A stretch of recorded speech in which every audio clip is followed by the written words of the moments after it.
m'appelle Thierry Bouillet, 48 ans, 3 enfants. Je suis carillonneur à Namur et aussi prof à l'IMEP notamment. Je suis carillonneur donc ici à la cathédrale de Namur depuis que j'ai pris la succession de mon prof qui justement cherchait à former des carillonneurs à l'époque où personne ne connaissait le métier. Et donc voilà, depuis maintenant presque 15 ans, je suis carillonneur ici à Namur et je joue tous les samedis en saison, donc c'est-à-dire entre Pâques et la Toussaint environ.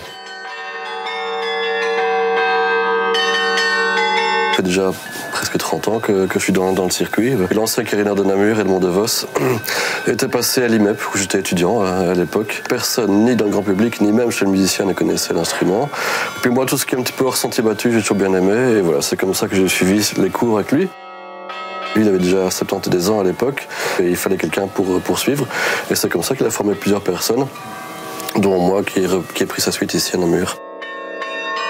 Il y a des écoles spéciales, donc la plus réputée dans le monde, c'est l'école qui se trouve à Malines, créée justement pour enseigner cet instrument qui est vraiment typique de nos régions.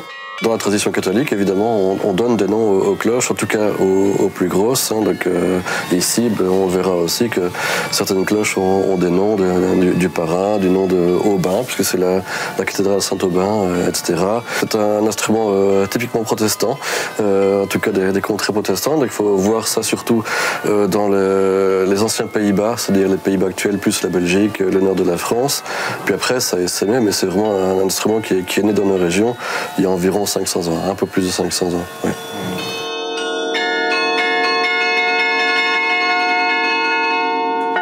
Il y a des instruments qui sont plus faciles à jouer que d'autres parce qu'il y en a qui sont mieux entretenus que d'autres.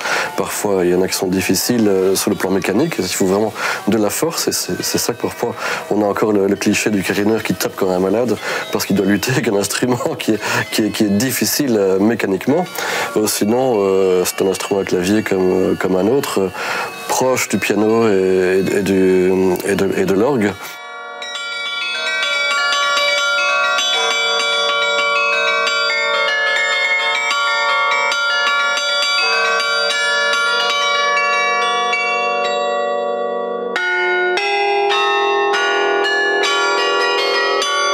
Une cloche, elle doit être accordée par le fondeur.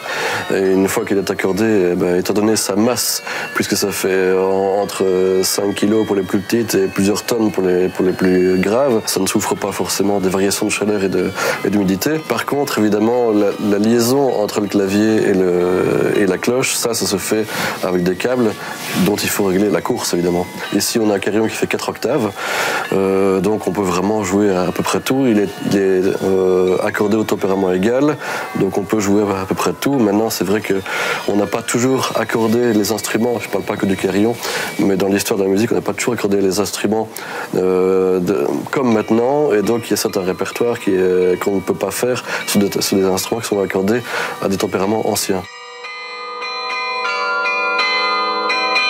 C'est quand même un instrument que tout le monde entend, donc quand on joue de cet instrument, il faut quand même essayer de faire plaisir aux gens et avoir un répertoire assez varié.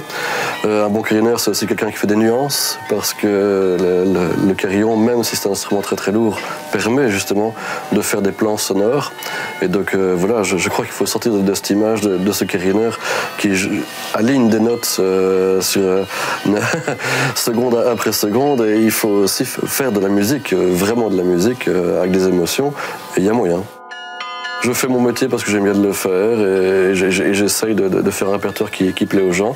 Ça arrive parfois qu'il y ait des gens qui sont en bas, qui m'attendent, qui m'applaudissent, j'entends.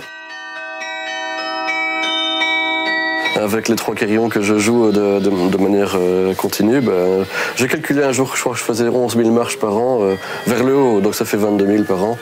Voilà, ça fait une tour de 3,5 km par an. C'est pas mal. Souvent, quand je vais faire un concert d'un carillon que je n'ai jamais joué, première chose que je fais, si jamais il y a un moyen d'ouvrir une porte pour aller sur les corniches et se balader sur les toits, je le fais.